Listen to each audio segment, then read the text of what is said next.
If I were to slap a title on this essay, it would be Dead Hot Dog Walking. Many years ago, I attended a church which featured a youth service on Friday nights. We would play Bible-centered versions of charades or 20 questions, then perhaps have an object lesson on the wages of sin or the prospect of immediate rapture.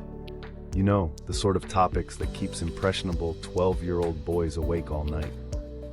Following the service, we would all move to the youth center, which in our case was a refurbished tool and die shop.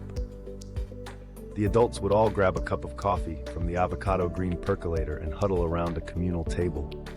The youth would play ping pong, bumper pool, or foosball. The more ambulatory amongst us would sneak off to the frozen custard stand and pig out on milkshakes. It was a good time to be alive and young in the frozen tundra of northeastern Ohio. But there was one part of the ritual that remains seared in my memory. The 70s were a time of great food experimentation. Microwaves were common, hot air popcorn poppers were all the rage, and I even remember a pre-George Foreman hamburger maker that did a great job with grilled peanut butter sandwiches.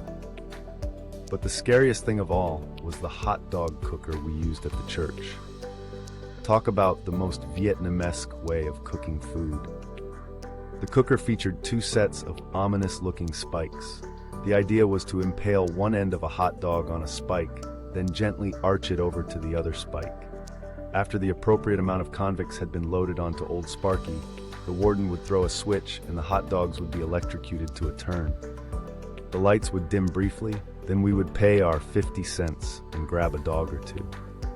I believe cooler heads or a few lawsuits prevailed, and by the 80s we bid adieu to the scariest food preparation device in recent memory.